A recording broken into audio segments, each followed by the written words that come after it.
Մի անձրոտ գիշեր, մի հղի կին բացահայտում է ամուսնու դավաճանությունը դաժանորեն ծեծի է ենթարկվում։ Այն, ինչ թվում էր կենցաղային դժբախտ պատահար, բացահայտում է մանիպուլյացիայի բռնության մութ սյուժե։ Մինչ նա հիվանդանոցում պայքարում է իր կյանքի համար, նրա հայրը որոշում է դիմակայել ճշմարտությանը, ինչ գնով էլ լինի։ Արդարության որոնումը բացահայտում է աներակայելի գաղտնիքներ, ընդմիշտ փոխում է ընտանիքի ճակատագիրը։ Եթե այս պատմությունը ձեզ հետաքրքրեց, մի մոռացեք բաժանորդագրվել մեր ալիքին, ասեք, որ քաղաքից եք մեզ դիտում, մենք շարունակում ենք։ Խոստանում եմ, որ սա կլինի լավագույն պատմությունը, որ երբեք կլսեք ձեր կյանքում։ Անձրը ուժգին խփում էր Էդուարդյանների առանձնատան պատուհաններին, որը գտնվում էր Երանի ամենաազնվական թաղամասերից մեկում, կենտրոնում։ Անուշը դիտում էր, թե ինչպես էին կաթիլները սահում ապակու վրայով, մինչ նա ամուսնու հեռախոսը բռնած էր իր դողդոչուն ձեռքերում։ Այն, ինչ նա հենց նոր էր հայտնաբերել, ստիպում էր նրա սրտին անկանոն բաբախել, ցասման հուսահատության խառնուրդը տիրել էր նրա էության ամեն մի թելիկին։ 7 ամսական հղի, նա զգում էր, թե ինչպես է երեխան շարժվում իր ներսում, կարծես թե նա նույնպես կանխազգում էր այն փոթորիկը, որը պատրաստվում էր կործանել այդ ընտանիքը։ Էդուարդը կհասներ ցանկացած պահի։ Անուշը մտովի փորձում էր այն խոսքերը, որ պետք է ասեր, բայց գիտեր, որ ոչ մի նախապատրաստություն բավարար չէր լինի մոտալուտ առճակատման համար։ Նրա հեռախոսում կարդացած հաղորդագրություններն անսխալական էին։ Մտերմիկ զրույցներ Վանեսա անունով մի կնոջ հետ, գաղտնի պլաններ, հայտարարություններ, որոնք պետք է միայն իրենը լինեին։ Յուրաքանչյուր բառ նման էր դաշույնի հարվածի նրա կրծքին, ոչնչացնելով տարիների վստահությունն ու սերը։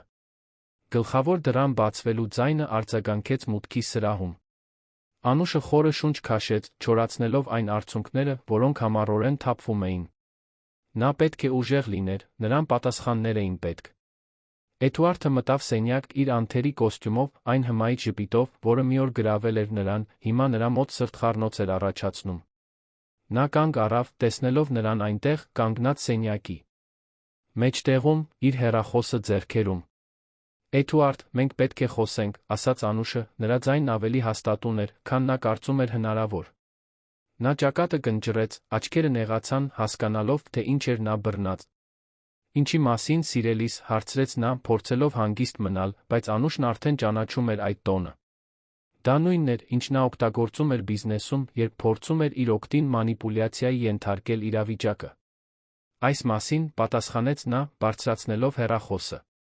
Վանեսայի հետ հաղորդագրությունների մասին։ Այս վերջին ամիսներին ինձ պատմած բոլոր ստերի մասին։ Հետաց լռությունը խլացուցիչ էր։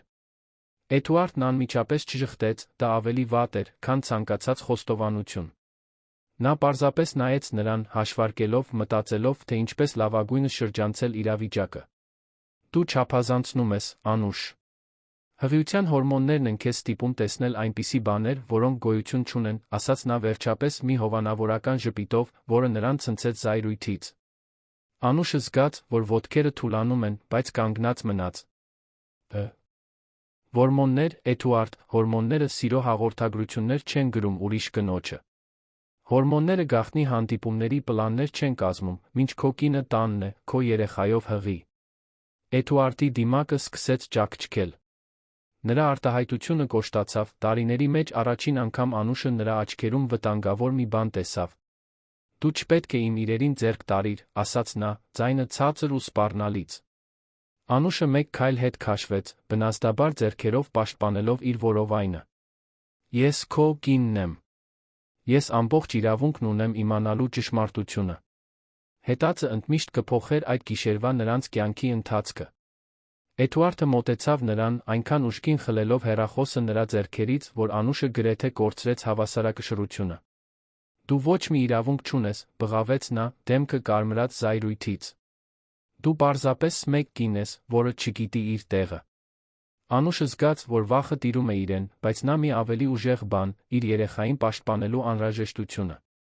Նա փորձեց հեռանալ, բայց Էդուարդը նրան բռնեց ձեռքից չափից դուրս ուժով։ Բաց թող ինձ, դու ինձ ցավեցնում ես, աղերսեց նա, բայց թվում էր, նա չի լսում։ Վիճաբանությունը արագորեն սրվեց, բառերը վերածվեցին բղավոցների, առանձնատունը, որը մի օր տուն էր եղել, դարձավ կործանարար հուզական պայքարի բեմ։ Այդ ժամանակ Էդուարդը մի բան արեց, որը գերազանցեց բոլոր սահմանները։ Նա բռնի ուժով հրեց Անուշին, ստիպելով նրան ընկնել սուրճի սեղանի վրա։ Ցավն ակնթարթային էր սուր, ճառագայթելով նրա կողերից դեպի ամբողջ մարմինը։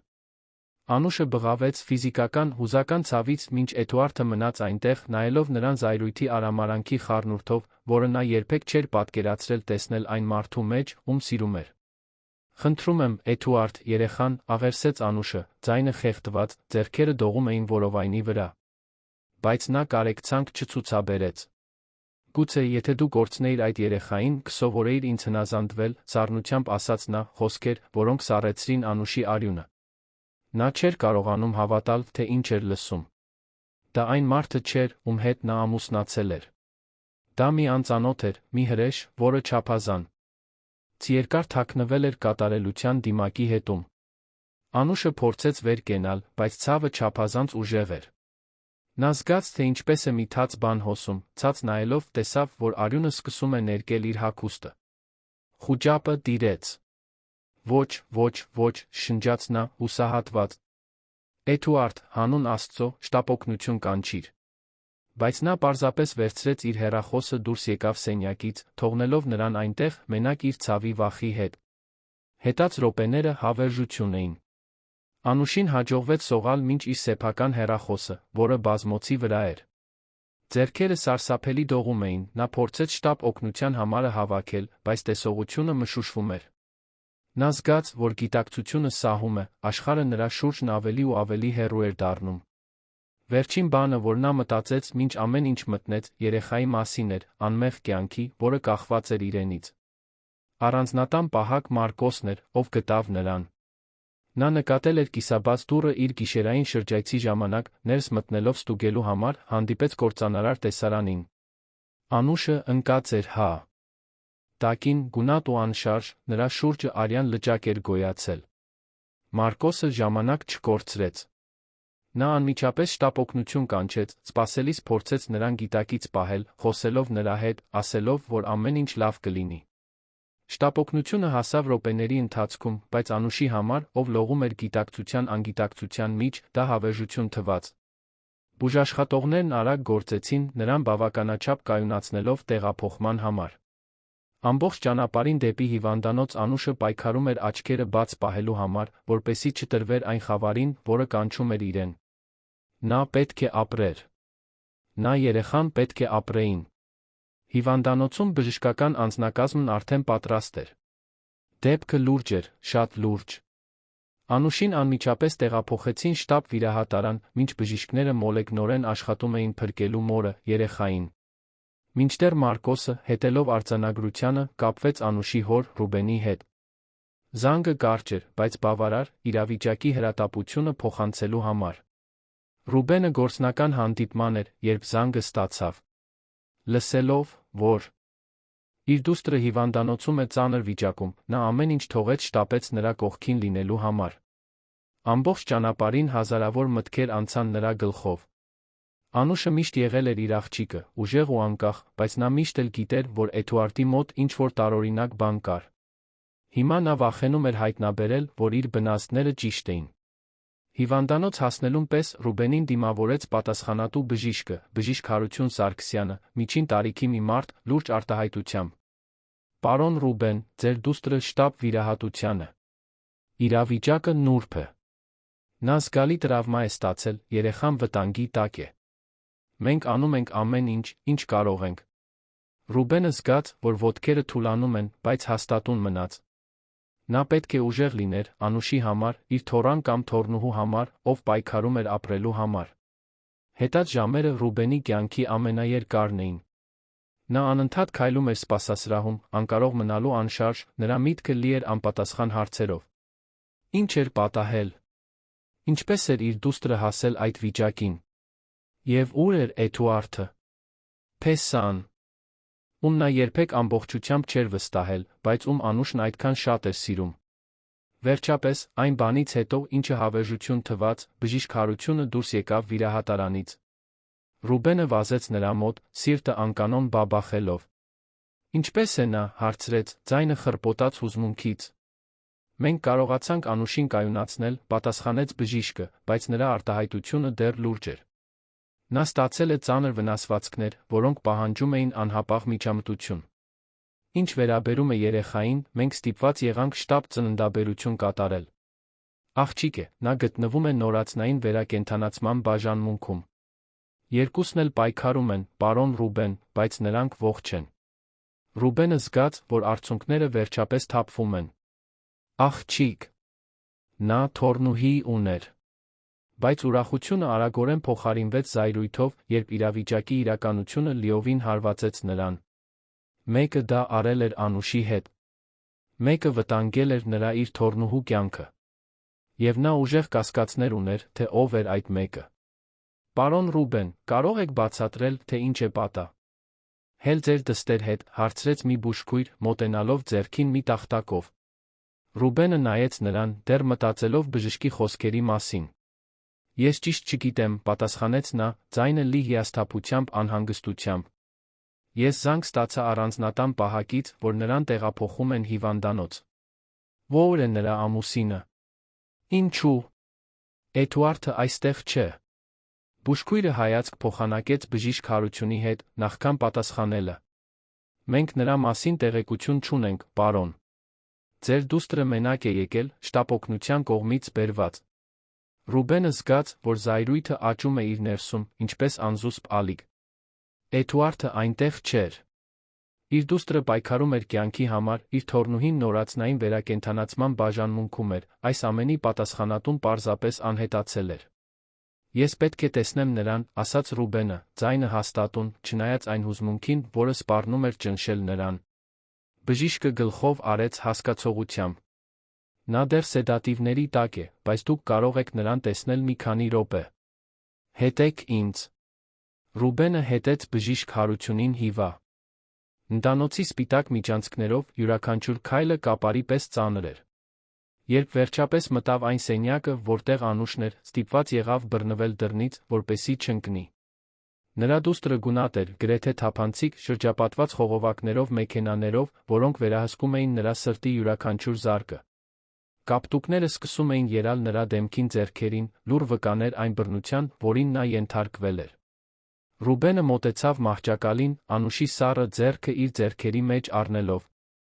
Իմ աղջիկ, շշնջաց նա, արցունքները վերջապես ազատորեն թափվելով։ Հայրիկը այստեղ է։ Դու լավ կլինես, խոստանում եմ։ Բայց նույնիսկ այս խոսքերն ասելիս Ռուբենը գիտեր, որ պատասխաններ է պետք։ Նա պետք է պարզեր, թե իրականում ինչ էր պատահել այդ առանձնատանը, վստահ էր, որ Էդուարդն էր ամեն ինչի կենտրոնում։ Դստեր կողքին մի քանի րոպե անցկացնելուց հետո Ռուբենը դուրս եկավ սենյակից, վճռականորեն գործելու։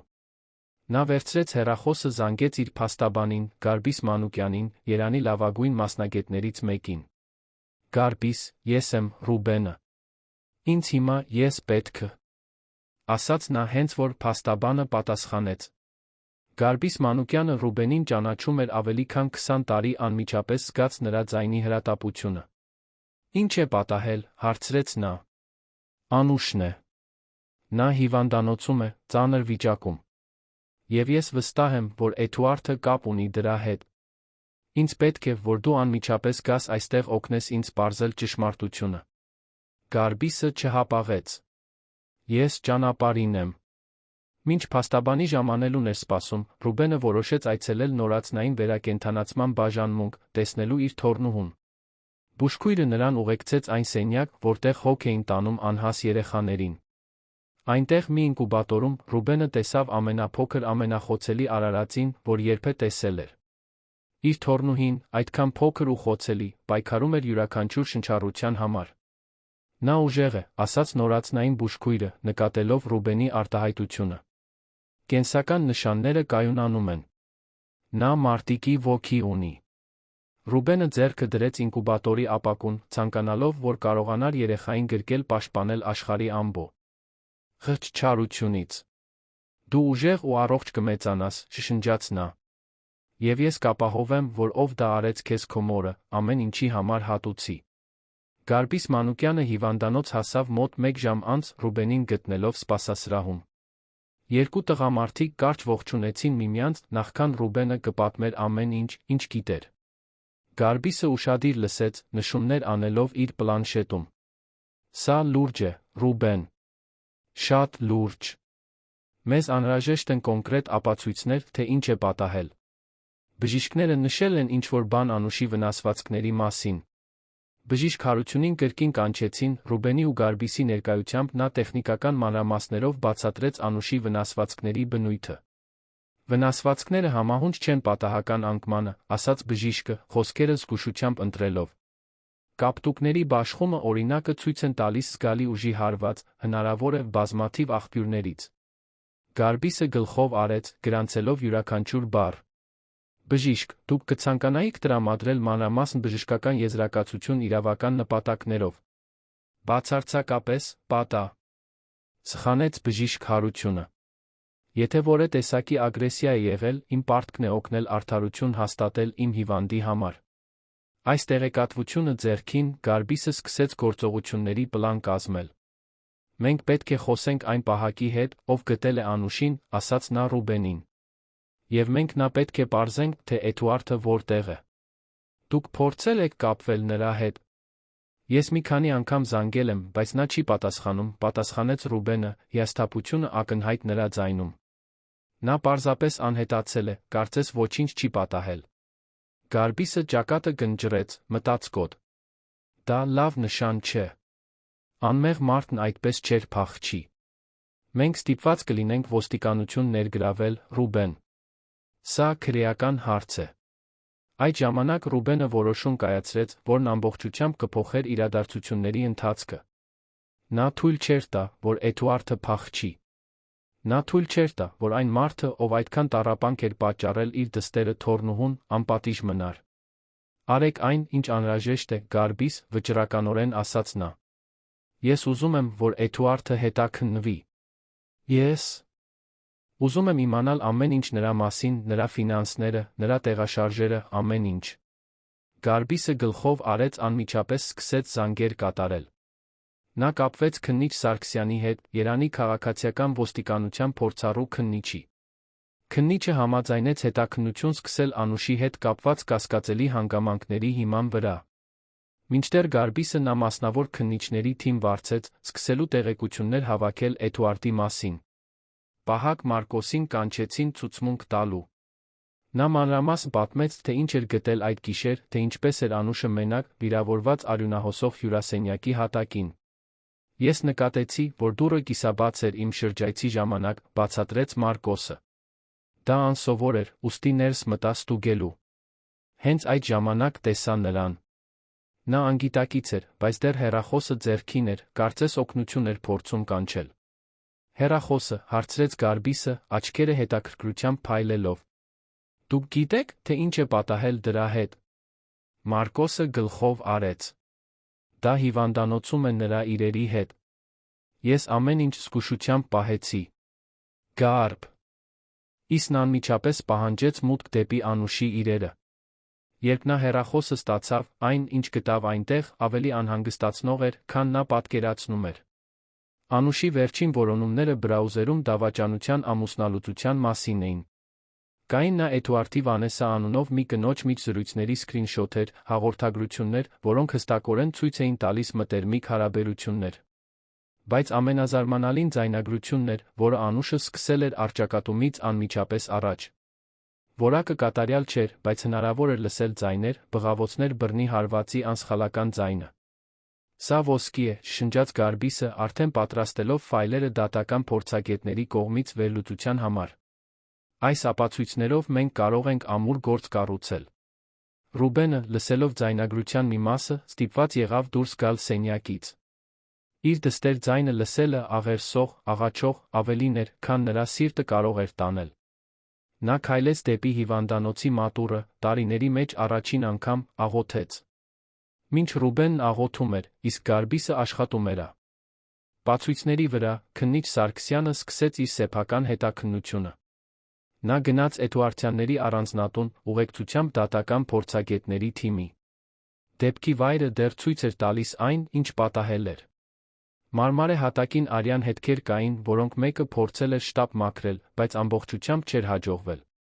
Կահույքը տեղից շեղված էր, կոտրված ապակու կտորներ էին սփռված։ Դատական փորձագետների թիմը մանրակրկիտ փաստաթղթավորեց ամեն ինչ, հավաքելով արյան նմուշներ, մատնահետքեր, ցանկացած այլ ֆիզիկական ապացույց, որը կարող էր օգնել վերականգնել այդ գիշերվա իրադարձությունները։ Որոնման ընթացքում նրանք հետաքրքիր մի բան գտան Էդուարդի աշխատասենյակում, պահարանում պահված գոլֆի մական, արյան նմանվող հետքերով։ Սա անմիջապես վերլուծության է ուղարկվում, հրամայեց քննիչ Սարգսյանը։ Մինչդեռ Էդուարդի որոնումներն ուժեղանում էին։ Նա առանձնատանը չէր, իր գրասենյակում չէր, ոչ ոք չգիտեր, թե որտեղ կարող էր նա լինել։ Նրա գործընկերները պնդում էին, որ նրան չեն տեսել նախորդ օրվանից։ Նրա քարտուղարուհին, Ջուլիետա անունով մի կին, նյարդային էր թվում հարցաքննվելիս։ Նա չեղարկել է այսօրվա բոլոր հանդիպումները, առանց բացատրությունների, ասաց նա։ Դա նրան բնորոշ չէ։ Պարոն Էդուարդը միշտ շատ պրոֆեսիոնալ է եղել։ Քննիչ Սարգսյանը ամբողջությամբ չհավատաց քարտուղարուհու պատմությանը։ Նա տարիների փորձ ուներ, կարող էր հասկանալ, երբ մեկը ինչ-որ բան էր թաքցնում։ Օրիորդ Ջուլիետա, հաստատակամորեն ասաց նա, եթե դուք ունեք որևէ տեղեկություն, որը կարող է օգնել այս հետաքննությանը, ընտրում եք չկիսվել դրանով, դուք կարող եք համարվել արդարադատությանը խոչընդոտելու հանցակից։ Լավ մտածեք, նախքան պատասխանելը։ Վստահ եք, որ չգիտեք, թե պարոն Էդուարդը որտեղ է։ Ջուլիետան հապաղեց, հստակորեն բաժանված լինելով իր պետի հավատարմության իրավական հետանքների վախի մեջ։ Վերջապես, նա զիջեց։ Նա բնակարան ունի, ցածր ձայնով ասաց նա։ Մի տեղ, որը նա գաղտնի է պահում։ Կարծում եմ, նա այն օգտագործում է դե մասնավոր հանդիպումների համար։ Ես հասցեն ունեմ գաղտնի արխիվներում։ Քննիչ Սարգսյանը ժպտաց։ Ապա առաջարկում եմ, որ դուք ինձ հիմա տաք այդ հասցեն։ Նկարանը գտնվում էր Դավթաշենի հանգիստ թաղամասում, հեռու Երանյան հասարակության հետաքրքրասեր աչքերից։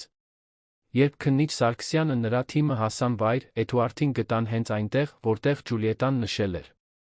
Նա Վանեսայի ընկերակցությամբ էր, շիկահեր մազերով անթերի տեսքով մի կին, ով նույնքան զարմացած էր, որքան անհանգիստ ոստիկանության ժամանումից։ Էդուարդ, ասաց քննիչ Սարգսյանը, ցույց տալով իր կրծքանշանը։ Ինձ պետք է, որ դուք մեզ հետ գաք, պարզաբանումներ տալու ձեր կնոջ, Անուշ Ֆերեյրայի հետ կապված միջադեպի մասին։ Էդուարդը պահպանեց իր հանգստությունը, բայց փորձառու քննիչը նկատեց խուճապի կարճատ փայլ նրա աչքերում։ Ինչ միջադեպ, հարցրեց Էդուարդը, փորձելով շփոթված թվալ։ Իմ կինը լավ է, չէ՞։ Ձեր կինը հիվանդանոցում է ծանր վիճակում, պարոն Էդուարդ, սառնությամբ պատասխանեց քննիչը։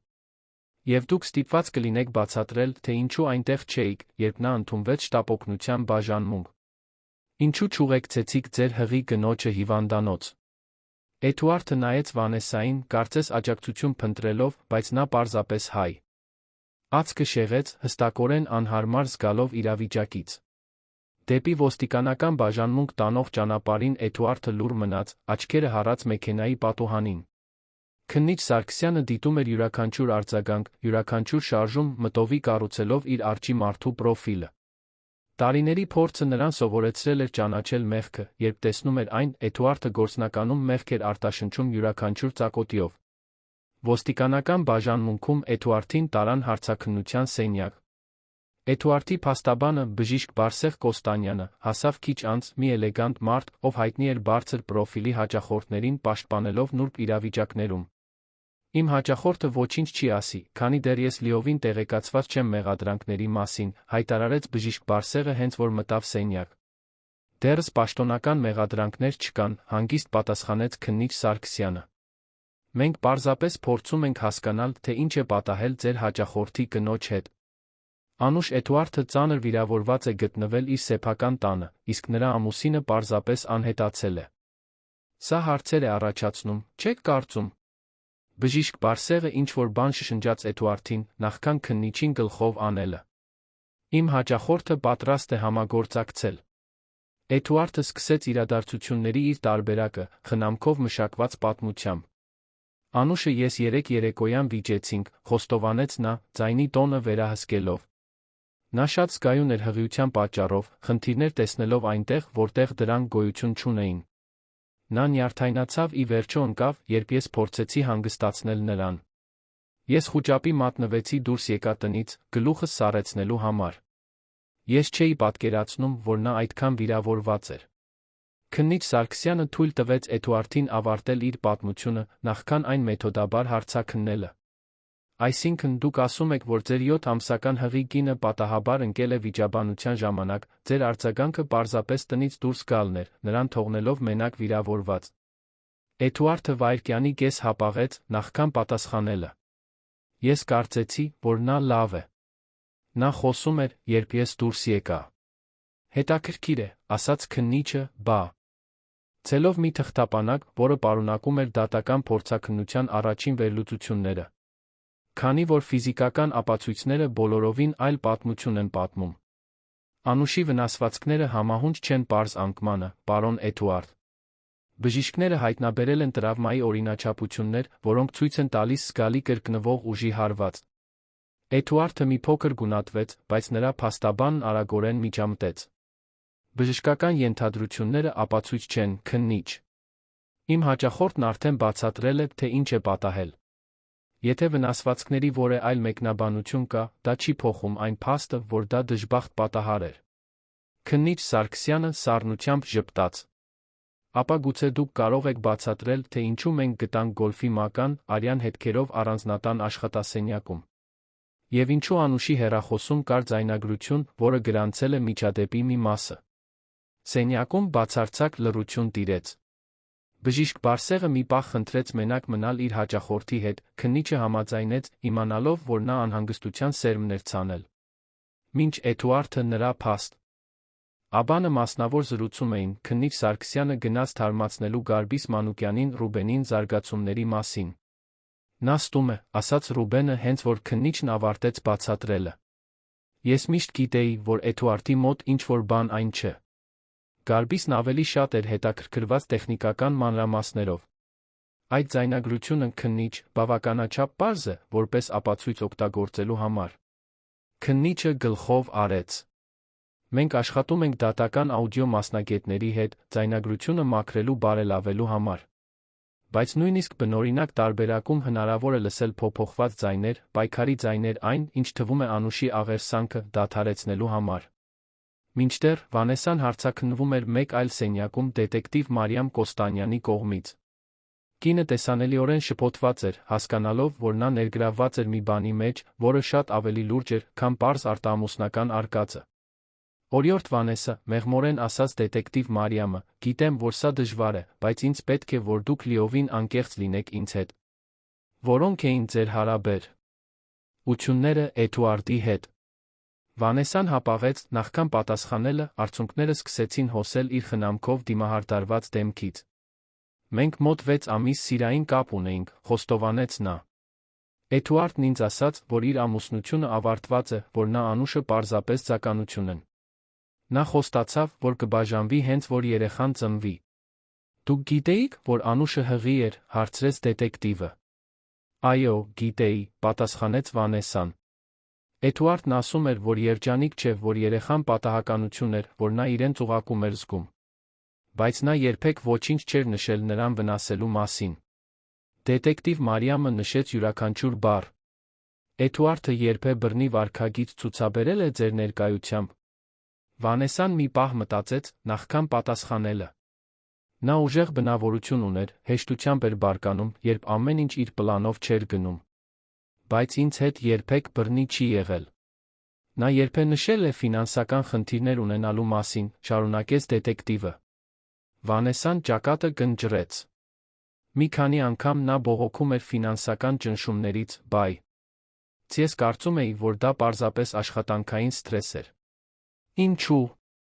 Դետեկտիվը անմիջապես չպատասխանեց, բայց մեկ հարց տվեց։ Էդուարդը երբե նշել է ինչ-որ բան կյանքի ապահովագրության կամ Անուշի հետ կապված ֆինանսական հարցերի մասին։ Հարցը հստակորեն անակնկալի բերեց Վանեսային։ Չեմ հիշում, դանդաղ ասաց նա։ Ինչու՞։ Այդ հարցերը։ Ինչ եք մտածում, որ Էդուարդն արել է։ Դետեկտիվ Մարիամը պահպանեց իր չեզոք արտահայտությունը։ Մենք պարզապես տեղեկություններ ենք հավաքում, օրիորդ Վանեսա։ Բայց ես առաջարկում եմ, որ դուք շատ ուշադիր մտածեք այն ամենի մասին, ինչ Էդուարդը պատմել է ձեզ վերջին ամիսներին։ Կարող են լինել մանրամասներ, որոնք հիմա աննշան են թվում, բայց կարող են հետաքննության համար։ Մինչ Վանեսան հարցաքննվում էր, Գարբիս Մանուկյանը իր սեփական հետաքննությունն էր անցկացնում Էդուարդի ֆինանսների վերաբերյալ։ Դատական հաշվապահի օգնությամբ նա սկսեց մտահոգիչ տեղեկություններ հայտնաբերել։ Նա պարզեց, որ Էդուարդը զգալի պարտքեր էր կուտակել վերջին 2 տարիների ընթացքում, դրանցից շատերը կապված էին առցանց կազինոնը ռում խաղադրույքների բարձր ռիսկային ներդրումների հետ, որոնք ձախողվել էին։ Տեսեք սա, Ռուբեն, ասաց Գարբիսը, իր նոութբուքի վրա ցույց տալով փաստաթղթեր։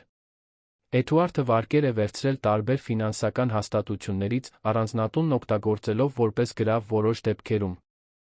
Եվ այստեղ նա մատնացույց արեց մեկ այլ փաստաթուղթ, Անուշի անունով կյանքի ապահովագրություն կա, կնքված ընդամենը 3 ամիս առաջ, 5 միլիոն դրամ արժողությամբ։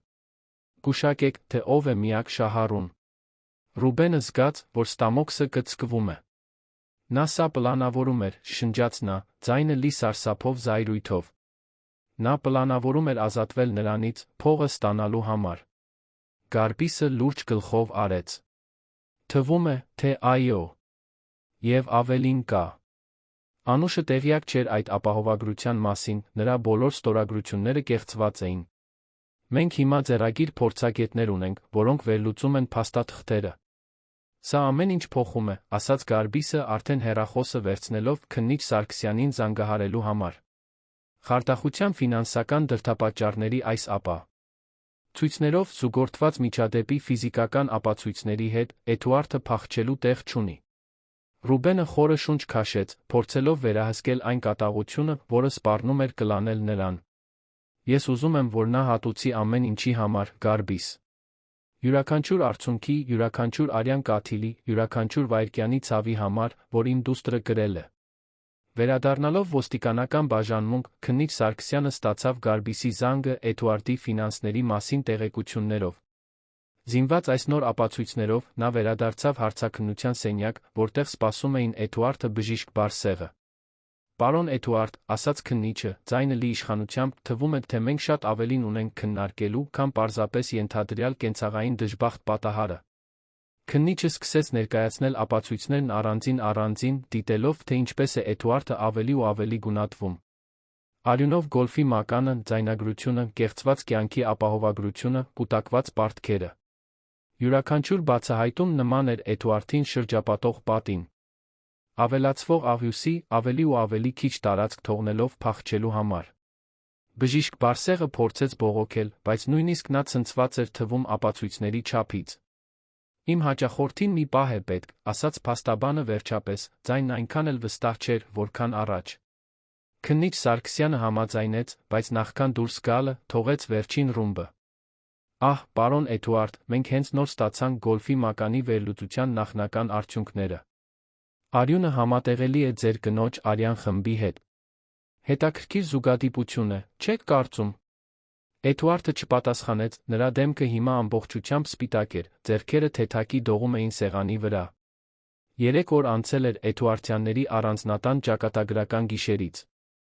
Անուշը վերջապես սկսեց գիտակցության գալ, դանդաղորեն դուրս գալով իրեն պատած խավարից։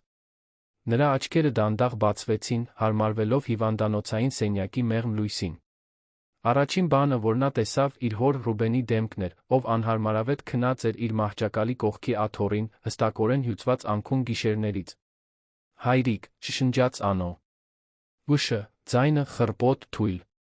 Ռուբենն անմիջապես արթնացավ, նրա աչքերը լցվեցին թեթացման արցունքներով, տեսնելով իր դստերը վերջապես գիտակից։ Իմ աղջիկ, ասաց նա, արագ վեր կենալով բռնելով նրա ձեռքը։ Դու արթուն ես։ Փառք Աստծո, դու լավ ես։ Անուշը փորձեց խոսել, բայց նրա կոկորդը չորացել էր։ Ռուբենն արագ վերցրեց մի բաժակ ջուր օգնեց նրան խմել ծղոտի միջոցով։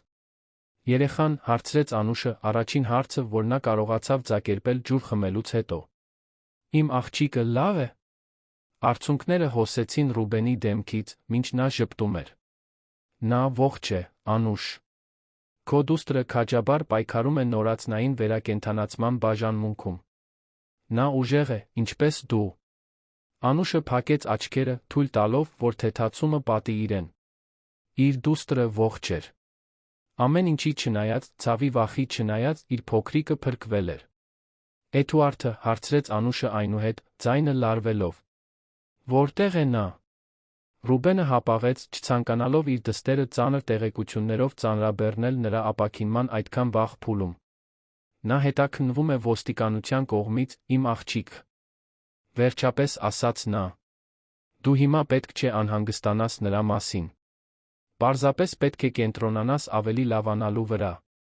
Անուշը թույլ գլխով արեց, բայց Ռուբենը նրա աչքերում տեսնում էր, որ նա շատ ավելին էր մտածում, քան ցույց էր տալիս։ Բժիշկ Հարությունին կանչեցին հենց որ բուժքույրը նկատեց, որ Անուշն արթնացել է։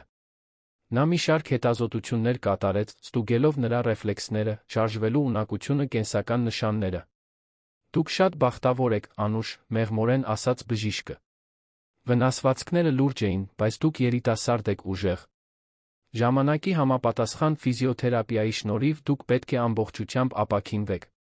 Երբ կարող եմ տեսնել իմ դստերը, հարցրեց Անուշը, անտեսելով իր սեփական վիճակի մասին տեղեկությունները։ Բժիշկ Հարությունը հասկացողությամբ ժպտաց։ Մենք կաշխատենք, որ դուք շուտով կարողանաք այցելել նրան։ Առայժմ ես կխնդրեմ, որ նրա լուսանկարները բերեն ձեզ համար։ Անուշը գլխով արեց, րոպեներ անց մի բուժքույր բերեց պլանշետ, ինկուբատորում գտնվող երեխայի լուսանկարներով։ Անուշը նայեց պատկերները։ Լին արցունքները ազատորեն հոսում էին, մինչ նա դիտում էր այն մանրիկ արարածին, որն իր դուստրն էր։ Նա կատարյալ է, շշնջաց նա, դիպչելով պլանշետի էկրանին, կարծես կարողանար զգալ երեխայի փափուկ մաշկը։ Մինչ Անուշը ապաքինվում էր հիվանդանոցում, Էդուարդի դեմ հետաքննությունը արագորեն առաջ էր գնում։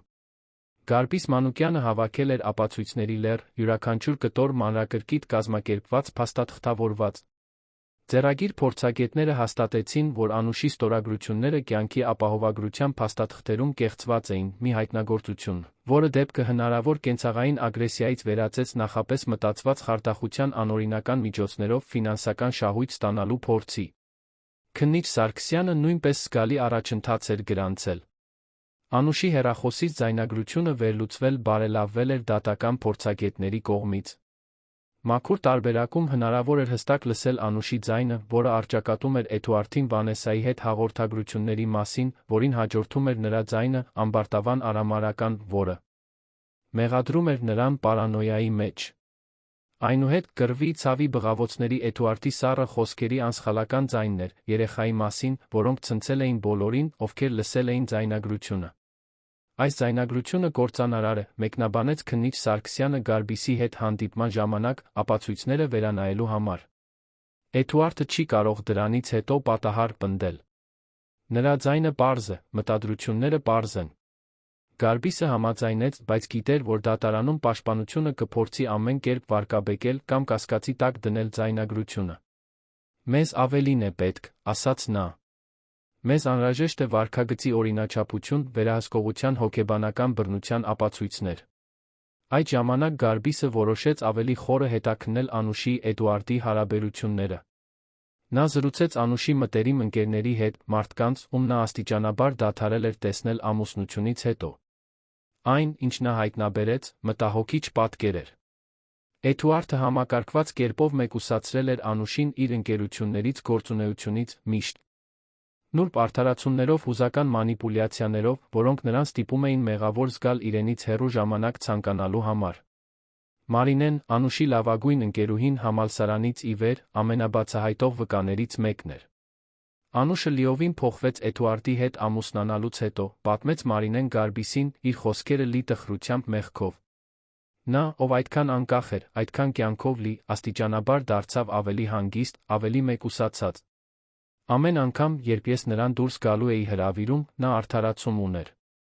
Մի որոշ ժամանակ անց ես հասկացա, որ արդարացումները միշտ կապված էին Էդուարդի հետ, նրան Անուշը պետք էր, նա միջոցառում ուներ, նա իրեն հարմար չէր զգում, որ Անուշը առանց իրեն դուրս գա։ Գարբիսը նշեց յուրաքանչյուր մանրամասնություն։ Դուք երբեք նկատել եք ագրեսիայի ֆիզիկական նշաններ, հարցրեց նա։ Մարինեն գլխով թափահարեց։ Ոչ մի ակնհայտ բան։ Բայց եղել են մի քանի անգամ, երբ նա երկարատ հագուստ էր կրում նույնիսկ շոքին, կամ կապտուկներ ուներ, որոնք նա ասում էր, որ կահույքին բախվելուց էին։ Այն ժամանակ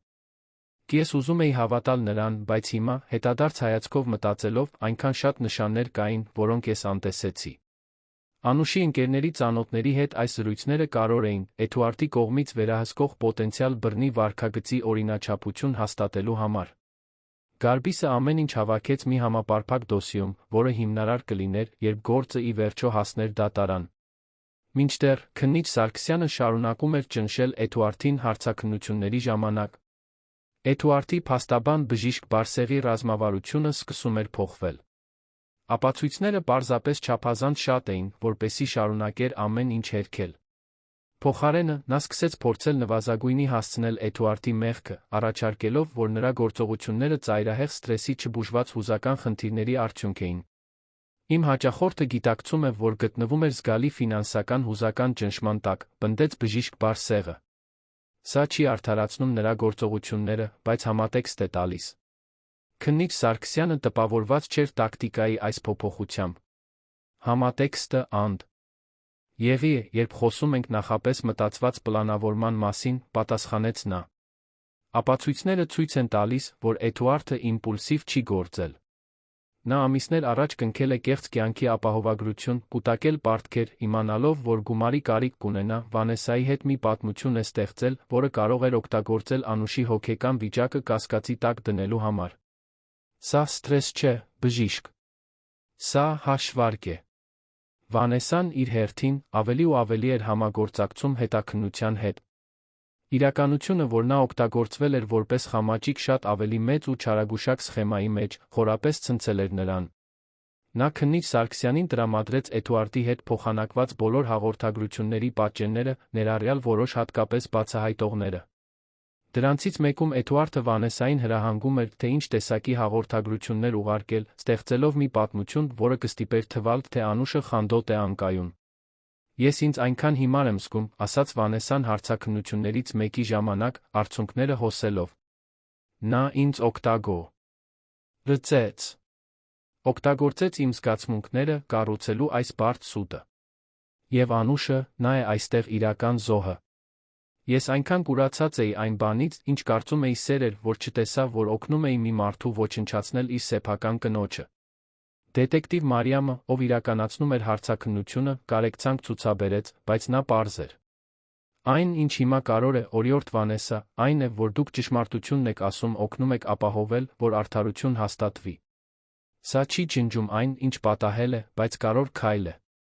Վանեսան գլխով արեց, վճռականորեն անելու ամեն ինչ, ինչ կարող էր վնասը վերականգնելու համար, նույնիսկ եթե անուղղակիորեն, որը նա պատճառել էր։ Նա ստորագրեց պաշտոնական հայտարարություն, մանրամասնելով Էդուարդի հետ իր ամբողջ փոխազդեցությունը համաձայնեց վկայություն տալ, երբ անհրաժեշտ լիներ։ Հիվանդանոցում Անուշը ամեն օր ուժ էր հավաքում։ Ապաքինման 4 օրից հետո նա վերջապես բավականաչափ ուժեղ էր, որպեսզի անվասայլակով տեղափոխվեր նորածնային վերակենդանացման բաժանմունք։ Այն պահը, երբ նա առաջին անգամ տեսավ իր դստերը։ Ծննդաբերությունից հետո խիստ հուզական էր։ Երեխան այնքան փոքր էր, այնքան փխրուն, բայց ինքնուրույն էր շնչում, բժիշկները լավատես էին նրա ապաքինման վերաբերյալ։ Բար իմ փոքրիկ մարտիկ, մեղմորեն շշնջաց Անուշը, ձեռքը դնելով ինկուբատորի վրա, նախատեսված բացվածքի միջոցով։ Երեխան թեթակի շարժվեց, կարծես ճանաչելով մոր ձայնը։ Անուշը ժպտաց արցունքների միջով։ Ես խոստանում եմ, որ կպաշտպանեմ քեզ։ Խոստանում եմ, որ դու կմեծանաս անվտանգ աշխարհում, շրջապատված սիրով։ Ռուբենը, ով դստեր կողքին էր, ձեռքը դրեց նրա ուսին, նույնպես հուզված տեսարանից։ Հենց նորածնային վերակենդանացման բաժանմունք այցելության ժամանակ Անուշը վերջապես Ռուբենին հարցրեց, թե իրականում ինչ էր կատարվում Էդուարդի հետ։ Նրա հայրը հապաղեց, բայց հասկացավ, որ Անուշը արժանի է իմանալու ճշմարտությունը։ Նա պատմեց հետաքննության մասին, հայտնաբերված ապացույցների, կեղծված կյանքի ապահովագրության պարտքերի մասին։ Անուշը լսեց ամեն ինչ լռության մեջ, նրա դեմքը անցավ տարբեր հույզերի միջով, ցնցում, զայրույթ, տխրություն, վերջապես վճռականություն։ Ես պետք է խոսեմ քննիչի հետ, ասաց Անուշը, երբ Ռուբենն ավարտեց։ Ես պետք է պատմեմ իմ պատմության մասը։ Կան բաներ, որ դուք նույնիսկ չգիտեք, հայրիկ։ Բաներ, որոնք տեղի են ունեցել մեր ամուսնության ընթացքում, որոնք ես չափազանց ամաչում էի խոստովանել։ Ռուբենը բռնեց դստեր ձեռքը։ Դուք ամաչելու ոչինչ չունեք, իմ աղջիկ։ Այս ամենի միակ պատասխանատուն Էդուարդն է։ Անուշը գլխով արեց, բայց նրա աչքերը ցույց էին տալիս պողպատե վճռականություն, որը Ռուբենը տարիներ շարունակ չէր տեսել։ Քննիչ Սարգսյանը հիվանդանոց հասավ հաջորդ օրը, ուղեկցությամբ դետեկտիվ Մարիամ Կոստանյանի։ Անուշը նստած էր մահճակալին, ավելի զգոն ուժեղ, քան նախորդ օրերին, բայց դեռ տեսանելիորեն փխրուն։ Ռուբենը նրա կողքին էր, լուր աջակցություն առաջարկելով, մինչ նրա դուստրը պատրաստվում էր առաջին անգամ պատմել իր ամբողջական պատմությունը։ Տիկին Անուշ, մեղմորեն սկսեց քննիչը, գիտեմ, որ սա դժվար կլինի, բայց ինձ պետք է, որ դուք պատմեք այն ամենը, ինչ հիշում եք այդ գիշերվա Էդուարդի հետ ձեր ամուսնության մասին։ Մի շտապեք, գնացեք ձեր սեփական տեմպով։ Անուշը խորը շունչ քաշեց, հավաքելով այն քաջությունը, որը նա գտել էր վերջին օրերին, նայելով իր փոքրիկ դստերը, ով պայքարում էր կյանքի համար։ Մեր ամուսնությունը լավ սկսվեց, ասաց Անուշը, ձայնը հաստատուն, չնայած ակնհայտ հուզմունքին։ Էդուարդը հմայիչ էր, ուշադիր, այն ամենը, ինչ ես կարծում էի, որ ցանկանում եմ զուգընկերում։ Բայց ամուսնությունից հետո ամեն ինչ աստիճանաբար փոխվեց։ Այնքան նուրբ էր, որ սկզբում նույնիսկ չնկատեցի։ Նա սկսեց մեկնաբանություններ անել իմ հագուստի մասին, ասելով, որ որոշ տեսքեր հարմար չեն ամուսնացած կնոջ համար։ Այնուհետ, դրանք իմ ընկերներն էին, որոնց նա չէր հավանում, միշտ մի պատճառով, որն այդ պահին խելամիտ էր թվում։ Դետեկտիվ Մարիամը նշում էր յուրաքանչյուր բառ, դիտելով Անուշի մարմնի լեզուն, երբ նա խոսում էր։ Անուշը շարունակեց, պատմելով, թե ինչպես էր Էդուարդը աստիճանաբար վերահսկողություն ստանձնել իր ֆինանսների վրա, համոզելով նրան, որ ավելի արդյունավետ կլինի, եթե նա ամեն ինչ կառավարի։ Թե ինչպես էր նա վերահսկում իր ծախսերը, հարցաքննում յուրաքանչյուր գնում, ստիպելով նրան մեղավոր զգալ ցանկացած ծախսի համար, որը նա համարում էր անհարկի։ Նա երբեք ինձ չէր ծեծել նախկինում, ասաց Անուշը, արցունքները սկսեցին հոսել։ Բայց բռնության այլ ձեր կային։ Կտրուկ խոսքերը, այն ձը, թե ինչպես էր նա ինձ փոքր ու անկարող զգալ տալիս։ Նա ասում էր, որ ես բախտավոր եմ, որ ունեմ նրա պես մեկին, որ ոչ մի այլ տղամարդ ինձ չէր ընդունի։ Երբ ես իմացա, որ հղի եմ, մտածեցի, որ ամեն ինչ կլավանա։ Որ գուցե հայրությունը նրան ավելի քնքուշ կդարձնի։ Բայց դա տեղի չունեցավ, հարցաքննեց քննիչ Սարգսյանը։ Անուշը գլխով թափահարեց։ Հակառակը եղավ։ Նա դարձավ ավելի վերահսկող, ավելի սեփականատիրական։ Ասում էր, որ ես պետք է զգույշ լինեմ, որ չպետք է սթրեսի ենթարկվեմ, բայց դա օգտագործում էր որպես պատրվակ, ինձ էլ ավելի մեկուսացնելու համար։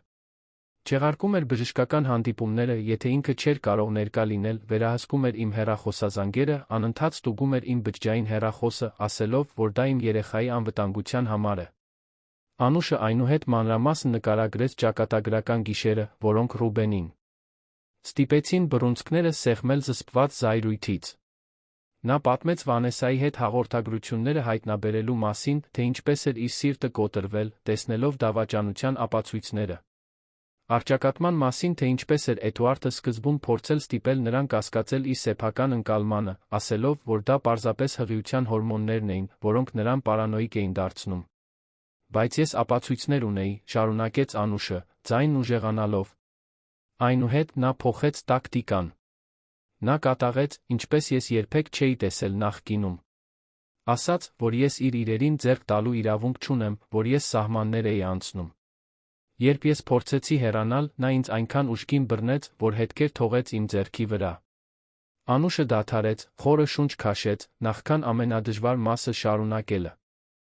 Ես ասացի, որ ամուսնալուծություն եմ ուզում, որ չեմ կարող շարունակել ստերի վրա հիմնված ամուսնությունում։ Հենց այդ ժամանակ նա իսկապես վտանգավոր դարձավ։ Նա ինձ հրեց սուրճի սեղանի վրա, ես զգացի, որ կողերս կոտրվում են հարվածից։ Ցավն անտանելի էր, բայց ավելի ատն այն էր, ինչ նա ասաց հետո։ Անուշը փակեց աչքերը, արցունքները ազատորեն հոսելով։ Նա ասաց, որ գուցե երեխային կորցնելը ինձ կսովորեցնի հնազանդ լինել։ Որ ես պետք է իմանայի իմ տեղը։ Սենյակում բացարձակ լռություն էր։ Նույնիսկ քննիչ Սարգսյանը, ով իր կարիերայում սովոր էր լսել սարսափելի պատմություններ, տեսանելիորեն ցնցված էր։ Ռուբենի դեմքից արցունքներ էին հոսում, նրա ձեռքը սեղմում էր Անուշի ձեռքը, աջակցելով։ Դետեկտիվ Մարիամը ստիպված եղավ զգուշորեն մաքրել իր աչքերը, նախքան նշումները շարունակելը։ Անուշը շարունակեց, նկարագրելով, թե ինչպես էր փորձել վերցնել իր հեռախոսը, օգնություն կանչելու համար, բայց Էդուարդը այն խլել էր իր ձեռքերից։ Թե ինչպես էր նա կարողացել, ցավի չնայած, սողալ մինչ բազմոցը, որտեղ մեկ այլ հեռախոս կար։ Թե ինչպես էր փորձել ինչ-որ բան ձայնագրել, ցանկացած բան, որը կապացուցեր, թե ինչ էր կատարվում, նախքան գիտակցությունը կորցնելը։ Ես հիշում եմ, որ մտածում էի, որ կարող եմ չապրել, ասաց Անուշը։ Եվ որ գոնե պետք է ճշմարտության որոշ ապացույց թողնեմ։ Քննիչ Սարգսյանը, շնորհակալություն հայտնեց Անուշին իր պատմությունը կիսելու քաջության համար։ Այս ցուցմունքը կարևոր է, տիկին Անուշ։ Զուգորդված բոլոր այլ ապացույցների հետ, որոնք մենք հավաքել ենք, մենք ունենք չափազանց ամուր գործ։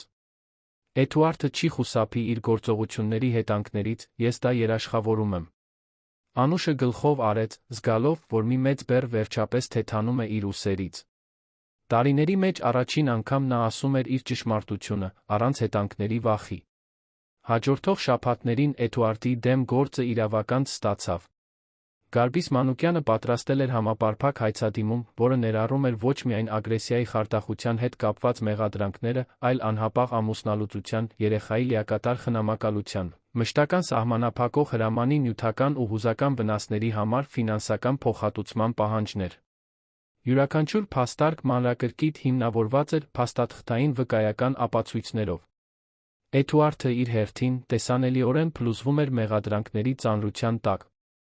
Նրա փաստաբանը փորձում էր համաձայնություն կնքել։ Բայց Գարբիսը անդրդվելի էր։ Համաձայնություն չի լինի, հաստատակամորեն ասաց նա նախնական հանդիպման ժամանակ։ Իմ հաճախորդը արժանի է, որ ամբողջական ճշմարտությունը բացահայտվի դատարանում։ Որ բռնության բոլոր զոհերը տեսնեն, որ հնարավոր է արդարություն։ Նախնական դատական գործընթացը նշանակված էր 3 շաբաթ հետո։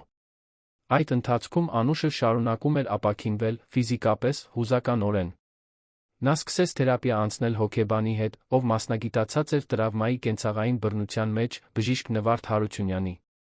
Սեանսները դժվար էին, ստիպելով Անուշին դիմակայել ցավալի ճշմարտություններին Էդուարդի հետ իր հարաբերությունների մասին, այն մասին, թե ինչպես էր կորցրել իր մի մասը ամուսնության ընթացքում։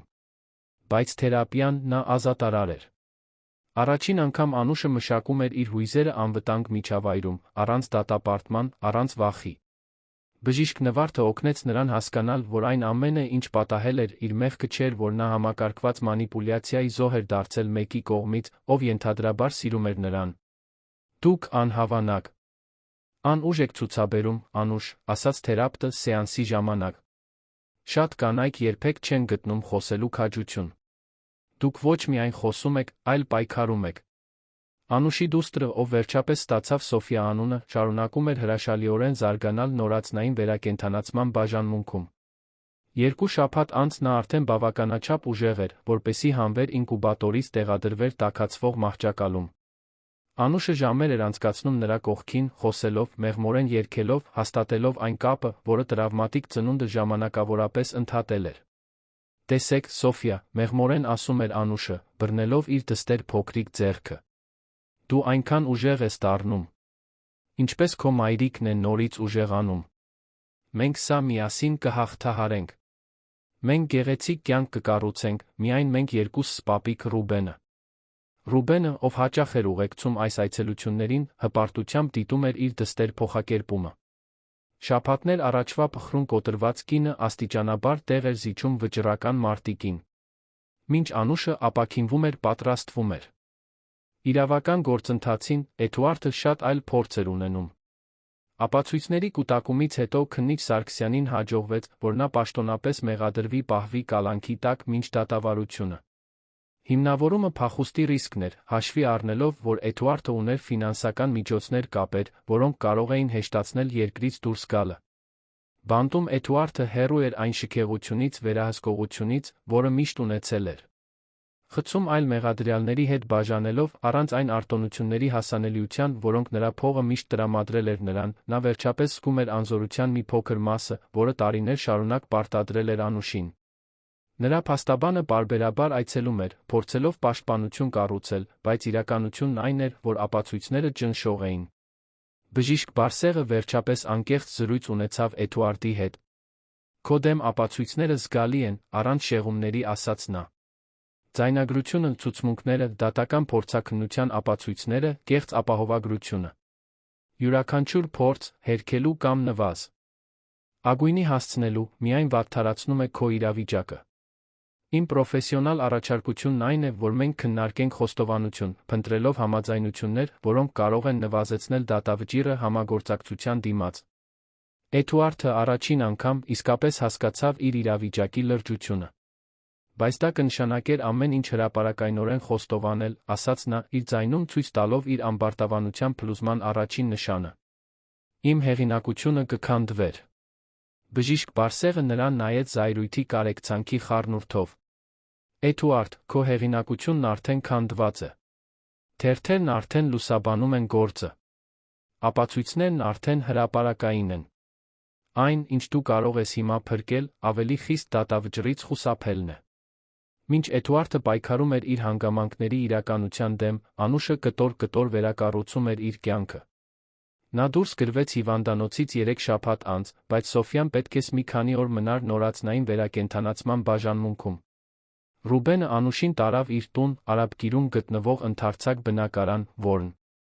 անհամեմատ ավելի հարմարավետ էր, քան այն սառը առանձնատունը, որը նա կիսել էր Էդուարդի հետ։ Բարի գալուստ քո նոր տուն, իմ աղջիկ, ասաց Ռուբենը, օգնելով Անուշին հարմարվել հյուրասենյակում, որը նա վերածել էր հարմարավետ սրբավայրի նրա համար։ Անուշը շուրջը նայեց, նկատելով այն խնամքով մանրամասները, որոնք իր հայրը ներառել էր, պատին իր մանկության սիրելի լուսանկարները, գիշերային սեղանին ծաղկամանում իր սիրելի ծաղիկները, նույնիսկ իր սիրելի գրքերը դասավորված մի փոքրիկ դարակում։ Շնորհակալ եմ, հայրիկ, ասաց Անուշը, ամուր գրկելով Ռուբենին։ Ամեն ինչի համար։ Ինձ չլքելու համար, նույնիսկ երբ ես հեռացա։ Իմ համար պայքարելու համար, երբ ես չէի կարողանում պայքարել ինքս ինձ համար։ Ռուբենը պատասխանեց գրկախառնությամբ, նրա ձայնը խռպոտաց հուզմունքից։ Դու իմ դուստրն ես, Անուշ։ Ես միշտ կպայքարեմ քո համար։ Միշտ։ Դատավարության օրը եկավ Երանի պարզ սեպտեմբերյան առավոտյան։ Երանի քրեական դատարանը լի էր լրագրողներով, կանանց իրավունքների պաշտպաններով, քաղաքացիներով, ովքեր հետաքրքրված էին այն գործով, որը գրավել էր ամբողջ քաղաքի ուշադրությունը։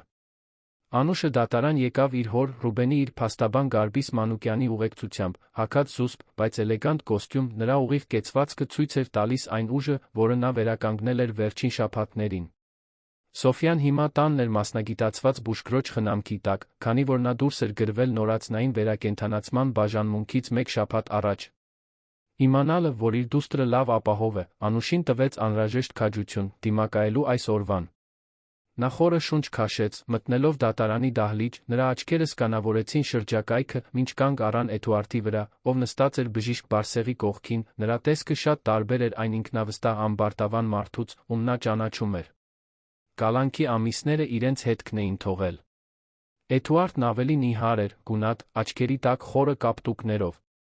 Երբ նրանց հայացքները հանդիպեցին, Անուշը չշեղվեց։ Նա ուղիղ նայեց նրան, առանց վախի, Էդուարդն էր, ով վերջապես ցած իջեցրեց աչքերը։ Այդ պահին Անուշը գիտեր, որ արդեն հաղթել էր ամենակարոր մարտում, իր սեփա կան ձայնի արժանապատվության համար մարտում։ Դատավոր Հռիփսիմե Կարապետյանը մտավ սենյակ, մոտ 60 տարեկան մի կին, խիստ, բայց արդար լինելու հեղինակությամբ։ Բոլորը ոտքի կանգնեցին, մինչ նա զբաղեցրեց իր տեղը։ Մենք այստեղ ենք, դատելու դատախազության գործը Էդուարդի դեմ, սկսեց նա, ձայնը պարզ իշխանական։ Պարոն դատախազ, կարող եք ներկայացնել ձեր մեղադրանքը։ Հանրային դատախազ բժիշկ Մարտիրոս Հակոբյանը փորձառու մարդ էր, ով մասնագիտացել էր կենցաղային բռնության գործերում։ Նա գործը ներկայացրեց մեթոդական կործանարար կերպով, սկսելով իրադարձությունների ժամանակացույցով, Անուշի Էդուարդի ամուսնությունից մինչ ագրեսիայի ճակատագրական գիշերը։ Նա ներկայացրեց ապացույցների յուրաքանչյուր կտոր, մեկ առ մեկ, կառուցելով մանիպուլյացիայի, վերահսկողության, խարդախության բռնության անհերքելի պատկեր։ Նախ եկավ ձայնագրությունը։ Դատարանը լիովին լռեց, մինչ Անուշի ձայնը արձագանքում էր սենյակում, առճակատելով Էդուարդին դավաճանության մասին, որին հաջորդում էր նրա ամբարտավան պատասխանը, իսկ հետո բռնության անսխալական ձայներ։ Լսարանում մի քանի մարդ փակեցին աչքերը, անկարող լինելով լսել Անուշի ձայնում լսելի տառապանքը։ Ռուբենը ամուր բռնեց դստեր ձեռքը, մինչ արցունքները հոսում էին նրա դեմքից։ Այնուհետ բժիշկ Մարտիրոսը ներկայացրեց մանրամասն բժշկական եզրակացությունը Անուշի վնասվածքների լուսանկարներով, որոնք այնքան գրաֆիկական էին, որ նույնիսկ դատավորը ցնցված թվաց։ Մասնագետ բժիշկներին կանչեցին վկայություն տալու, տեխնիկապես բացատրելով, թե ինչու վնասվածքները ոչ մի կերպ չէին կարող լինել պատահական անկման արդյունք, ինչպես Էդուարդն ի սկզբանե պնդել էր։ Կապտուկների հետողականությունը, տեղակայումը, ծանրությունը հստակորեն ցույց էին տալիս դիտավորյալ կիրառված ուժ։ Դատախազը այնուհետ անցավ խարդախության ապացույցներին։ Նա ներկայացրեց կյանքի ապահովագրության փաստաթղթերը Անուշի կեղծված ստորագրություններով ուղեկցված ձեռագիր փորձագետների վկայությամբ, ովքեր հաստատեցին կեղծիքը։ Նա մանրամասնեց Էդուարդի կուտակված պարտքերը, խարդախ վարկերը, կորցրած խաղադրույքները, նկարելով մի մարդու պատկերը, ով հուսահատորեն փողի կարիք ուներ պատրաստ անել ամեն ինչ, այն ստանալու համար։ Բժիշկ Մարտիրոսը այնուհետ կանչեց իր վկաներին։ Մարինեն, Անուշի լավագույն ընկերուհին, վկայեց այն փոփոխությունների մասին, որոնք նա նկատել էր Անուշի մոտ ամուսնությունից հետո, աստիճանական մեկուսացումը, անընդհատ արդարացումները, նշանները, որոնք հիմա այնքան ակնհայտորեն կարմիր դրոշակներ էին բռնի հարաբերությունների։ Անուշի այլ ընկերներ, նույնիսկ գործընկերներ մինչ նրա ամուսնությունը հաստատեցին վերահսկողության մանիպուլյացիայի օրինաչափությունը։ Վանեսային կանչեցին հաջորդը։ Նա քայլեց դեպի վկաների նստարանը, տեսանելիորեն նյարդային, խուսափելով նայել Էդուարդին։ Երդման տակ նա պատմեց ամբողջ ճշմարտությունը Էդուարդի հետ իր հարաբերությունների մասին, թե ինչպես էր նա դիտավորյալ կերպով ստեղծել մի պատմություն, որ Անուշն անկայուն է պարանոիկ, թե ինչպես էր նա իրեն հրահանգել, թե ինչ հաղորդագրություններ ուղարկել, այդ պատմությունը պահպանելու համար։ Ես օգտագործվեցի որպես գործիք նրա պլանում, ասաց Վանեսան, ձայնը դողալով։ Եվ ես իմ անկամավոր հանցակցության մեղքը կկրեմ իմ կյանքի մնացած մասը։ Բժիշկ Բարսեղը արեց այն, ինչ կարող էր հակահարցաքննությունների ժամանակ, բայց ապացույցները պարզապես ճնշող էին։ Նրա ռազմավարությունը թվում էր փորձել մարդկայնացնել Էդուարդին, նրան ներկայացնել որպես մեկը, ով սարսափելի սխալներ էր գործել ծայրահեղ սթրեսի տակ, բայց ոչ որպես հաշվարկող հրեշ, ինչպես ապացույցները ցույց էին տալիս։ Սակայն յուրաքանչյուր փորձ թվում էր, թե միայն էլ ավելի էր ընդգծում տարբերությունը այն պատկերի մեջ, որը Էդուարդը փորձում էր ցուցադրել նրա գործողությունների իրականության մեջ։ Վերջապես, Անուշի հերթն էր վկայություն տալու։ Դատարանը բացարձակ լռեց, երբ նա քայլեց դեպի վկաների նստարանը։ Գարբիսը նրան լայնորեն պատրաստել էր այս պահի համար, բայց ոչինչ չէր կարող իրականում պատրաստել նրան այնտեղ լինելուն, տասնյակ մարդկանց աչքերի տակ, ստիպված լինելով պատմել իր կյանքի ամենացավալի պահերը։ Բայց Անուշը վճռական էր։ Նա խոստացել էր իրեն Սոֆիային, որ կպատմի իր ճշմարտությունը, առանց վախի։ Տիկին Անուշ, մեղմորեն սկսեց բժիշկ Մարտիրոսը, խնդրում եմ, պատմեք դատարանին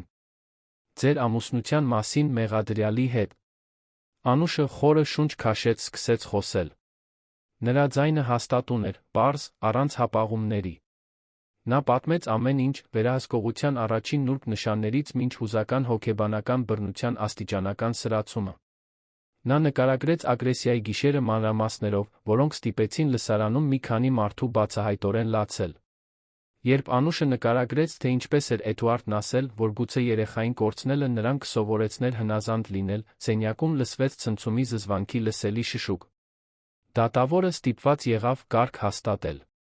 Անուշը շարունակեց, աչքերը հառած դատախազին, հրաժարվելով նայել Էդուարդին։ Նա այլս իշխանություն չէր տա նրան իր վրա, նույնիսկ իր հայացքը։ Բժիշկ Բարսեղը փորձեց խաթարել Անուշի ցուցմունքը հակահարցաքննության ժամանակ, առաջարկելով, որ նա չափազանցնում է իրադարձությունները, որ նրա հուզական վիճակն այդ ժամանակ կարող էր խեղաթյուրել նրա հիշողությունները։ Բայց Անուշը պատրաստ էր։ Յուրաքանչյուր հարցի համար նա ուներ պարզ հետողական պատասխան, հիմնավորված արդեն ներկ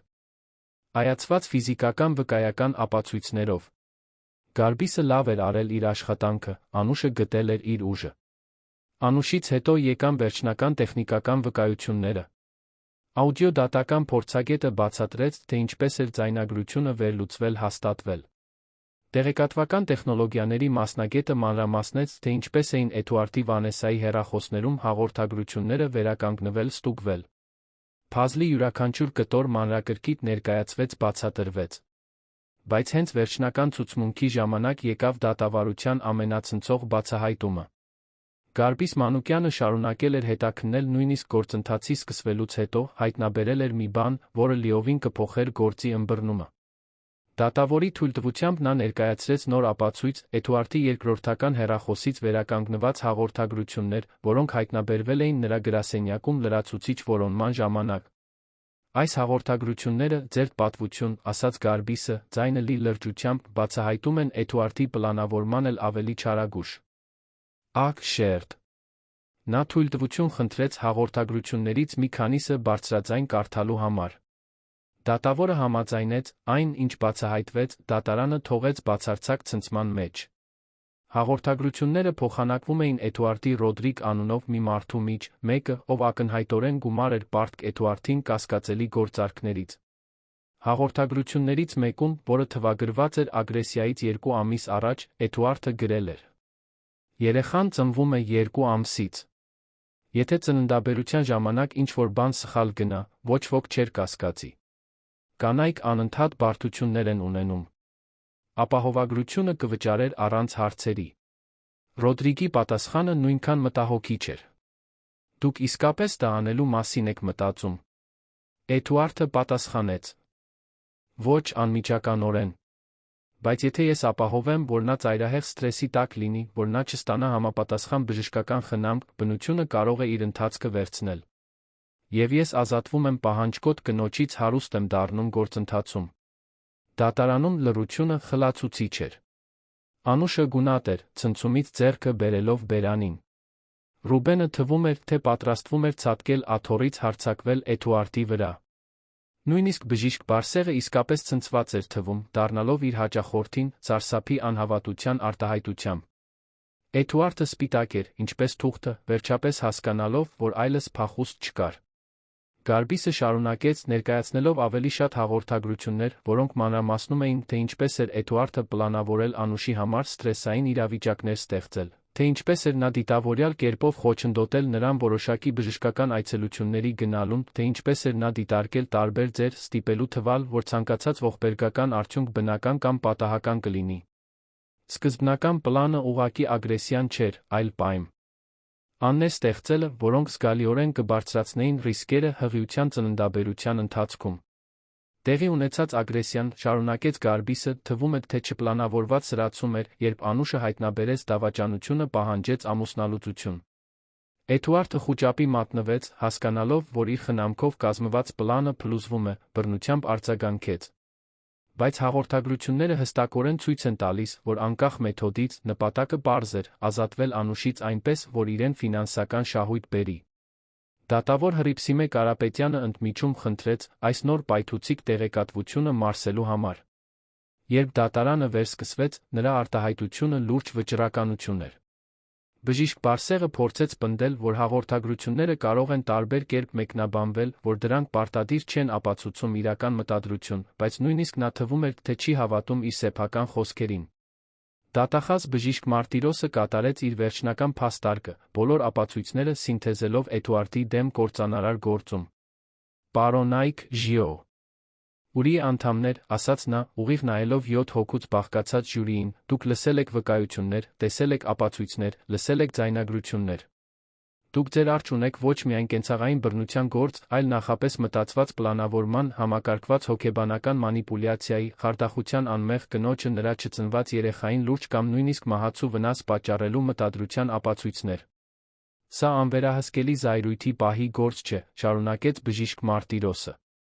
Սա մի մարդու սառը դիտավորյալ հաշվարկի գործ է, ով իր կնոջը չծնված երեխային տեսնում էր որպես խոչընդոտներ, ֆինանսական շահույթի համար հեռացվելու համար։ Անուշ Ֆերեյրան գրեթե կորցրեց իր կյանքը իր դստեր կյանքը այն մարդու ձեռքերում, ով երդվել էր սիրել պաշտպանել նրան։ Արդարությունը պահանջում է, որ Էդուարդը դիմակայի իր գործողությունների ամբողջական հետանքներին։ Բժիշկ Բարսեղը կատարեց իր վերջնական պաշտպանությունը, բայց նույնիսկ նա թվում էր, թե գիտեր, որ դա կորցրած գործ էր։ Նա փորձեց դիմել ժյուրիի կարեկցանքին, խնդրելով հաշվի առնել, որ Էդուարդը նույնպես մարդ էր, որ նա սարսափելի սխալներ էր գործել ծայրահեղ սթրեսի տակ, բայց արժանի էր փրկության հնարավորություն ստանալու։ Սակայն նրա խոսքերը դատարկ էին թվում ներկայացված ապացույցների ճնշող ծանրության դեմ։ Ժյուրին հրահանգվեց դատավոր Հռիփսիմե Կարապետյանի կողմից հեռացավ խորհրդակցելու։ Անուշը, Ռուբենը Գարբիսը սպասեցին վկաների սենյակում, դատարանին կից փոքրիկ սենյակում։ Ժամանակը թվում էր անվերջ ձգվում։ Անուշը բռնած էր Սոֆիայի լուսանկարներով հեռախոսը, նայելով իր դստեր դեմքին, ամեն անգամ, երբ զգում էր, որ անհանգստությունը մեծանում է։ Նրա համար, մտածում էր Անուշը։ Ես դա անում եմ նրա համար։ Որպեսզի նա մեծանա մի աշխարհում, որտեղ գիտի, որ իր մայրիկը պայքարել հաղթել է։ 2 ժամ խորհրդակցությունից հետո ժյուրին վերադարձավ։ Բոլորը վերադարձան դատարանի դահլիճ, լարվածությունը օդում շոշափելի էր։ Անուշը ուղիղ նստեց, խորը շունչ քաշելով, պատրաստվելով ցանկացած արդյունքի։ Նա արդեն հաղթել էր իր անձնական մարտում, արդեն վերականգնել էր իր ձայնը արժանապատվությունը։ Ժյուրիի վճիռը կա։ Ռոր կլիներ, բայց այլս չէր սահմանի, թե ով էր նա։ Ժյուրի նախագահը, Սոնա անունով միջին տարիքի մի կին, ոտքի կանգնեց, ձեռքին մի թուղթ։ Մենք հանգել ենք վճռի, ասաց նա, ձայնը պարզ։ Ինչ վերաբերում է որակյալ ագրեսիայի մեղադրանքին, մենք մեղավոր ենք ճանաչում ամբաստանյալ Էդուարդին։ Սենյակում լսվեց հավաքական շունչ։ Անուշը զգաց, որ արցունքները սկսում են հոսել, բայց դրանք թեթացման արցունքներ էին։ Ժյուրի նախագահը շարունակեց. Էդուարդին մեղավոր ճանաչելով յուրաքանչյուր մեղադրանքի համար, խարդախություն, փաստաթղթերի կեղծում, հոգեբանական մանիպուլյացիա, ծանր վնաս պատճառելու նախապես մտածված փորձ։ Յուրաքանչյուր մեղավոր վճռի դեպքում Էդուարդը թվում էր, թե ավելի էր կծկվում իր աթոռին, իրականությունը վերջապես ամբողջությամբ ներթափանցելով նրա գիտակցությունը։ Բժիշկ Բարսեղը ձեռքը դրեց իր հաճախորդի ուսին, մխիթարության ժեստով, բայց ոչինչ չէր կարող ասել պահը մեղմելու համար։ Դատավոր Հռիփսիմե Կարապետյանը շնորհակալություն հայտնեց ժյուրիին հաջորդ շաբաթվա համար նշանակեց դատավճռի հրապարակման նիստը։ Երբ օրը եկավ, դատարանի դահլիճը կրկին լիքն էր։ Դատավորը մանրակրկիտ վերանայեց բոլոր ապացույցները, բոլոր ցուցմունքները, նախքան իր դատավճիռը հրապարակելը։ Էդուարդ, ասաց նա, ձայնը իշխանությամբ արձագանքելով, դուք մեղավոր եք ճանաչվել ծանր հանցագործությունների մեջ, խոցելի անձի դեմ, ով լիովին վստահում էր ձեզ։ Ապացույցները ցույց են տալիս ոչ միայն իմպուլսիվ բռնություն, այլ դիտավորյալ սառը պլանավորում, վնաս պատճառելու ձեր կնոջը չծնված երեխային անձնական ֆինանսական շահույթի համար։ Դուք չարաշահել եք ձեր վստահության դիրքը, մանիպուլյացիայի ենթարկել, վերահսկել վերջապես դաժանորեն ծեծի ենթարկել հղի կնոջը։ Այս դատարանը նման հանցագործություններին չափազանց լրջությամբ է վերաբերվում։ Դատավորը դադարեց, ուղիղ նայելով Էդուարդին, նախքան շարունակելը։ Ես դատապարտում եմ ձեզ 15 տարվա ազատազրկման, առանց պայմանական վաղաժամկետ ազատման հնարավորության, նախքան առնվազն 10 տարի կատարելը։ Լրացուցիչ, դուք Անուշ Ֆերեյրային կվճարեք 3 միլիոն դրամի չափով ֆինանսական փոխհատուցում, նյութական հուզական վնասների համար։ Դուք մշտապես արգելված եք որևէ կապ ունենալ Անուշի կամ նրա դստեր Սոֆիայի հետ։ Ձեր բոլոր ծնողական իրավունքները մշտապես չեղյալ են հայտարարվում։ Այս դատավճիռը վերջնական է անմիջապես կատարելի։ Էդուարդին տարան դատական պաշտոնյաները, վերջապես ամբողջությամբ հասկանալով, որ իր արտոնյալ վերահսկող կյանքն ավարտվել էր։ Անուշը դիտում էր նրա հեռանալը, զգալով, որ մի հսկայական բեռ վերջապես թեթանում է իր ուսերից։ Ավարտվեց, շնջաց նա Ռուբենին, ով ամուր գրկեց նրան։ Վերջապես ավարտվեց։ Ռուբենը համբուրեց իր դստեր գլխի վերին մասը, նույնպես լաց լինելով թեթացումից, հպարտությունից։ Հաջորդող ամիսներին Անուշը կենտրոնացավ իր կյանքը լիովին վերակառուցելու վրա։ Սոֆիան ուժեղ առողջ էր մեծանում, ուրախ հետաքրքրասեր երեխա, ով անվերջ ուրախություն էր բերում իր մորը պապիկին։ Անուշը շարունակեց իր թերապիան, աշխատելով տրավմայի միջով աստիճանաբար վերականգնելով իր ինքնավստահությունը, որը Էդուարդը համակարգված կերպով ոչնչացրել էր նրանց միասին անցկացրած տարիների ընթացքում։ Գարբիս Մանուկյանը օգնեց Անուշին վերականգնել լի ֆինանսների լիակատար վերահսկողությունը։ Էդուարդի փոխհատուցումը, զուգորդված ամուսնալուծության գույքի բաժանման հետ, ապահովեց, որ Անուշը Սոֆիան ֆինանսապես ապահով լինեն։ Բայց փողից ավելի կարևոր էր ազատությունը։ Անուշը վերջապես կարող էր ընտրություններ կատարել առանց վախի, առանց թույլտվություն խնդրելու, առանց յուրաքանչյուր որոշման համար հարցաքննվելու կամ քննադատվելու։ Դատավարությունից 6 ամիս անց Անուշը կարևոր որոշում կայացրեց։ Նա ցանկանում էր օգտագործել իր փորձը, օգնելու նմանատիպ իրավիճակներում գտնվող այլ կանանց։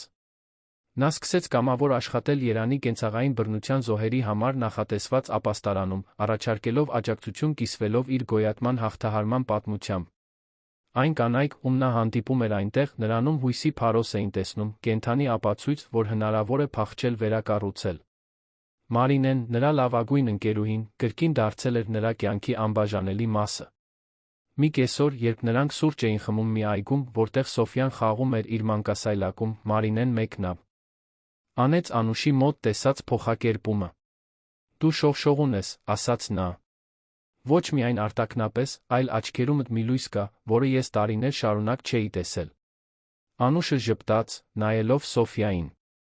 «Ես վերջապես ինձ նորից ինքս եմ զգում», պատասխանեց։ «Իրականում, ես ինձ ավելի ուժեղ եմ զգում, քան երբևէ նախկինում»։ Ռուբենը ուրախ էր դստեր փոփոխությամբ։ Նա դարձել էր նվիրված պապիկ, ամբողջ ազատ ժամանակը Սոֆյայի հետ անցկացնելով, իր թոռնուհուն փայփայելով Անուշին աջակցելով նրա ապաքինման ճանապարհի յուրաքանչյուր քայլում։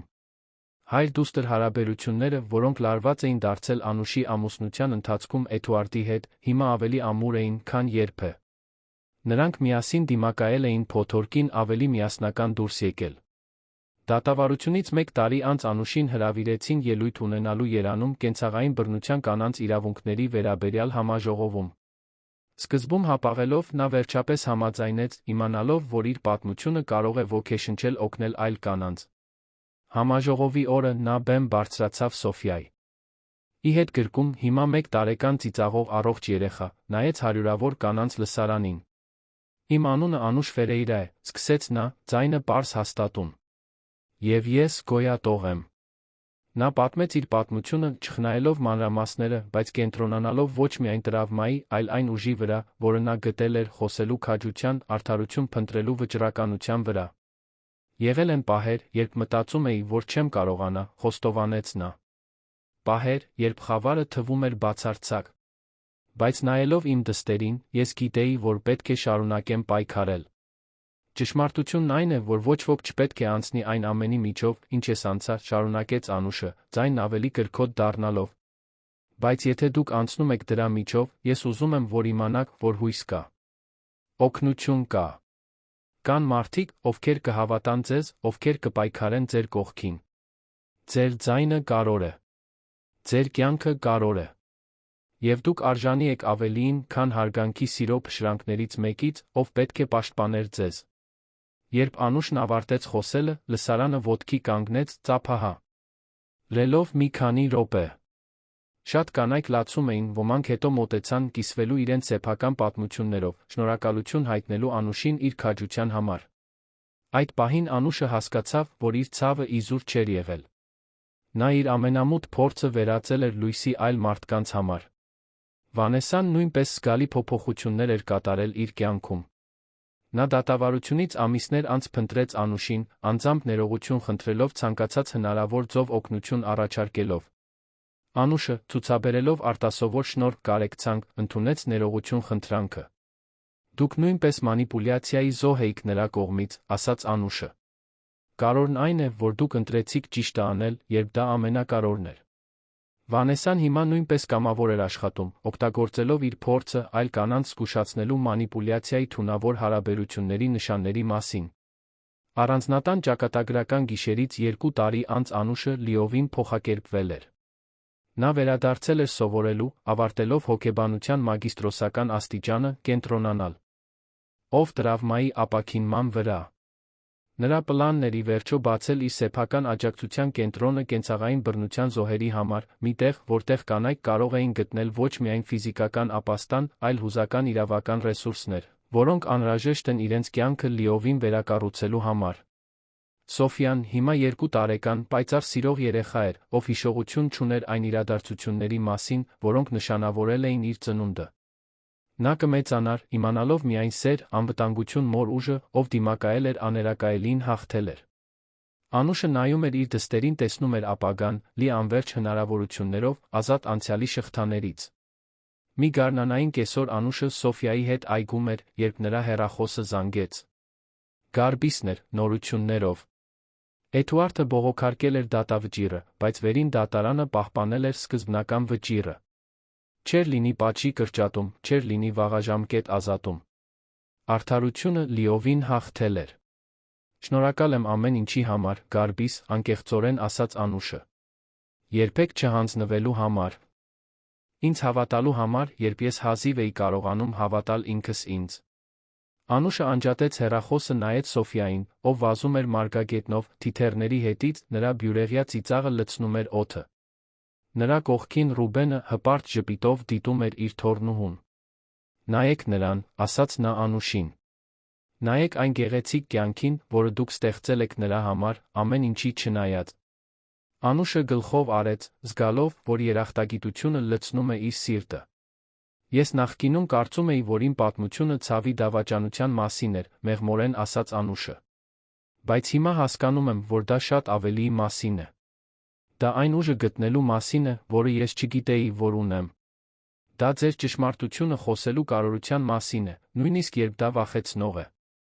Դա ընտանիքի մասին է, մարդկանց մասին, ովքեր ձեր կողքին են մնում, երբ ամեն ինչ փլուզվում է։ Եվ ամենակարևորը, դա հույսի մասին է։